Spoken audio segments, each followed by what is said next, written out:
5-5 करोड़ रुपए मांगे गए। तो आते हैं, पर्ची देते हैं और उसी वक्त जो आदमी पर्ची इनसे वसूल करता है उस पर फायर कर देते हैं। ये लोग उस पर्ची पे अपना नाम भी लिखते हैं, अपना मोबाइल नंबर भी सही लिखते हैं और उस नंबर पे ट्रेसेबल भी होते हैं, यानी आप उनसे बात भी कर सकते हैं। पिछले 3-4 महीने में, 5 महीने में हमारे तकरीबन 10 मेंबर्स को ये वो हैं जिन्होंने हमें रिपोर्ट किया है। एक्सटॉर्शंस की कॉल आई, दुबई से कॉल आई, यूएई से कॉल आई और आई ईरान से, और उनसे 5-5 करोड़ रुपए मांगे गए और ना देने की सूरत पे उनको उनके ऑफिस पे, उनके लोगों पे, उनके कॉन्ट्रैक्टर्स पे, उनके चौकीदारों पे फायरिंग की गई, जिसके नतीजे में तकरीबन 8-10 आदमी हमारे लोगों के ज़ख्मी भी हुए और एक आदमी कल अल्लाह को प्यारा यानी शहीद भी हुआ। इन हालात को मद्देनज़र रखते हुए जब हमने तहकीक की कि इनके पीछे कौन है, और उस तहकीक में ये पता लगा कि 5-6 नाम हैं जो मुतवातर पर्चियाँ भेज रहे हैं। पिछले 4 दिन में जो इन्होंने कार्रवाई करने का तरीका अपना बनाया है वो ये है कि वो आते हैं, पर्ची देते हैं और उसी वक्त जो आदमी पर्ची इनसे वसूल करता है उस पर फायर कर देते हैं। और इसका मकसद सिर्फ ये है कि तमाम हमारे मेंबर्स को इतना हिरासा कर दें, इतना खौफज़दा कर दें कराची वालों को कि वो किसी को बताए बग़ैर पैसे देना शुरू कर दें। जिस तरह मैंने कहा कि मेरे पास 10 तो वो केसेस हैं जो रिपोर्ट हुए हैं, और इसके अलावा जब हमने तहकीक की कि हमारे 15-20 मेंबर इनको महाना दे रहे हैं। क्यों दे रहे हैं? क्योंकि उनको अपनी जान का, उनको अपनी माल का और उनको इन चीज़ों का अपने स्टाफ की डर है। क्यों ये लोग जब उस कमाल तो ये है कि ये लोग उस पर्ची पे अपना नाम भी लिखते हैं, अपना मोबाइल नंबर भी सही लिखते हैं और उस नंबर पे ट्रेसेबल भी होते हैं, यानी आप उनसे बात भी कर सकते हैं।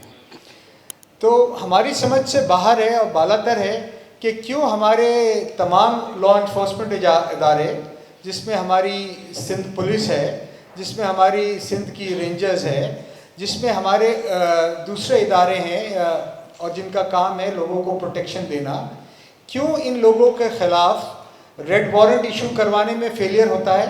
और अगर वो रेड वारंट इशू होता भी है तो इस्लामाबाद से तरीका ये है कि यहाँ से रिपोर्ट क्रिएट की जाती है और वो इस्लामाबाद जाता है और मिनिस्टर ऑफ इंटीरियर साहब उसका रेड वारंट इशू करते हैं। सो क्यों हमारे मिनिस्टर ऑफ इंटीरियर साहब क्यों इसमें फेल हो रहे हैं कि वो ये रेड वारंट इशू नहीं कर रहे, और कराची पे रोज़ बरोज़ लोगों की ना सिर्फ जान जा रही है, माल जा रहा है, खौफ और हिरासा हो रहे हैं। ये वो हमारे बिल्डर हैं जिनसे करोड़ों रुपए तलब किए जा रहे हैं। इनके अलावा सैकड़ों लोग वो दुकानदार हैं जिनसे 10, 15, 20, 25 हज़ार रुपये ये लोग लेते हैं और वो खामोशी से देते हैं। कुछ चेंबर ऑफ कॉमर्स में दे देते थे, कुछ चेंबर ऑफ कॉमर्स के मेंबर्स हैं, उन्होंने वहाँ भी कंप्लेन रजिस्टर की है। बल्कि मुझे जावेद बिलवानी साहब ने, जब वो प्रेसिडेंट थे, उन्होंने कहा कि यहाँ तक बात आ गई है कि वो अपना बैंक अकाउंट नंबर भी देते हैं कि इस अकाउंट नंबर में आप ये पैसे डिपॉजिट कर दें। ये बात जब उन्होंने जिक्र की आईजी सिंध के साथ तो मैं वहाँ मौजूद था और मैंने कहा कि सर अब इसके बाद भी अगर कोई चीज़ रहती है तो मेरी समझ से बाहर है कि एक आदमी का नाम भी ट्रेसेबल है, फ़ोन भी ट्रेसेबल है, वो अपना बैंक अकाउंट नंबर भी अपने फ्रंट मैन का दे रहा है और फिर भी लोग नहीं वो पकड़े जा रहे हैं, नहीं उठे जा रहे हैं। मुझे नहीं पता कि क्या इसमें हमारी मजबूरी या कमज़ोरी है, बट ये बात बहुत गौर तलब है। इसके अलावा मैं ये भी बात कहूँ, पूरे कराची में कैमराज लगे हैं या कराची के कुछ एरिया में कैमरा लगे हैं और जिससे बेहिसाब चलान हो रहे हैं 70 करोड़ रुपए, जिसको सेफ महीने के 70 करोड़ रुपए, जिसको सेफ सिटी का नाम दिया जाता है। दुनिया में कैमरा सेफ सिटी के लिए नहीं लगा, मतलब चलान का इसका प्राइमरी मकसद नहीं होता है। इसका मकसद होता है कि उस शहर के, उस इलाके के रहने वालों को एक सिक्योर्ड लाइफ देना, उनकी जान और माल की हिफाजत करना। मैं ये पूछना चाहता हूँ हमारे पुलिस वालों से भी कि शाह साहब से भी कि इन कैमरा से हम कितने ऐसे ये एक्सटॉर्शनिस्ट को पकड़ सके हैं, आइडेंटिफाई कर सके हैं, चाहे वो मोटर चोरी कर रहे हों, चाहे वो बाइसिकल चोरी कर रहे हों, चाहे वो मोबाइल चोरी कर रहे हों। तो लिहाजा दुनिया में सेफ सिटी का कॉन्सेप्ट ये है कि वहाँ के रहने वालों को एक आप सिक्योर एनवायरनमेंट देंगे। क्या कराची को हमने इसी तरह छोड़ना है? क्या कराची के बिजनेसमैन बेयारो मददगारी रहेंगे? क्या कराची की आवाम इन एक्सटॉर्शनिस्ट, इन लैंड ग्रैबर्स और दीगर माफिया से ज़ाती तौर पे ही लड़ती रहेगी, या कहीं स्टेट भी मदद करने आएगा? मेरी ये गुजारिश आईजी सिंध के साथ भी है, डीजी रेंजर के साथ भी है, कोर कमांडर कराची साहब के साथ भी है, सीएम सिंध के साथ भी है, हमारे इंटीरियर मिनिस्टर मोहसिन नकवी साहब के साथ भी है, और फील्ड मार्शल साहब के साथ भी है। देखिए, एक जुल्म की, एक बर्दाश्त की इंतहा होती है, और अब मैं ये समझता हूँ कि ये अब इंतहा से बात गुज़र चुकी है। कल नहीं परसों कराची में शहीद मिल्लत पे सुबह 5 बजे या 6 बजे एक वकील को किडनैप कर लिया जाता है और उसको इंटीरियर सिंध में छोड़ा जाता है, गाड़ी छोड़ी जाती है। अगर शहीद मिल्लत जैसा इलाका जो कराची का सेंटर है और सुबह 6 बजे यहाँ पर लाइफ सिक्योर नहीं है, तो आप सोच सकते हैं कि आपके, हमारे घर वाले, हमारे बच्चे, हमारे साथी, हमारे पार्टनर्स, हमारे मैनेजर्स, हमारे साथ काम करने वाले कितने सिक्योर हैं। ये लम्हे फ़िक्रिया सिर्फ आबाद के लिए नहीं है, ये लम्हे फ़िक्रिया फेडरेशन FPCCI के लिए भी है, ये लम्हे फ़िक्रिया हमारे चैम्बर ऑफ कॉमर्स के लिए भी है।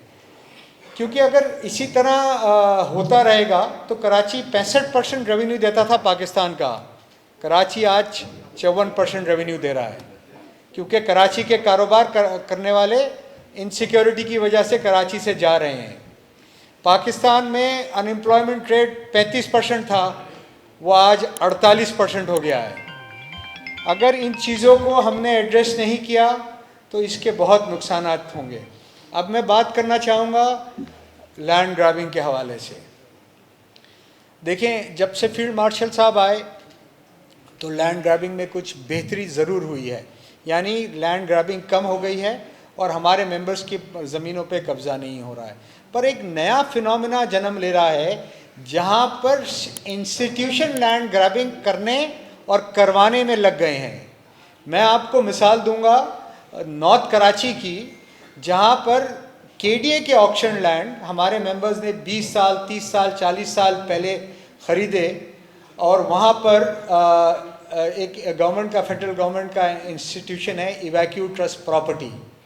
उन्होंने एक दिन एक नोटिस भेजा और DC को और 2 पुलिस को इन्वॉल्व करके उनको उनकी ज़मीनों पे से खाली करके कब्ज़ा शुरू कर दिया। वो कोर्ट में गए और कोर्ट में उनको डिसीजन मिला। पर अगर इस तरह होगा तो कैसा चलेगा? पिछले महीने 15 दिन पहले हमारे कुछ मेंबर हैं जो सुरजानी टाउन में काम कर रहे हैं, उनकी ज़मीन पे बाउंड्री वॉल बनना शुरू हो गई। तकरीबन 120 प्लॉट हैं या 120 एकड़ लैंड है, और वहाँ पर वो बाउंड्री वॉल वहाँ के DC साहब बनवा रहे हैं, जबकि वो KDA की ज़मीन है और वहाँ पर KDA ने कहा है कि कब्ज़ा हो रहा है। ये बेचारे कोर्ट से भी ऑर्डर ले आए हैं, पर कोई इदारा किसी कोर्ट का ऑर्डर सुनने के लिए आज तैयार नहीं है। कोई किसी को, इदारे को डर नहीं है कि कोर्ट का स्टे ऑर्डर अपनी जगह मौजूद हैं,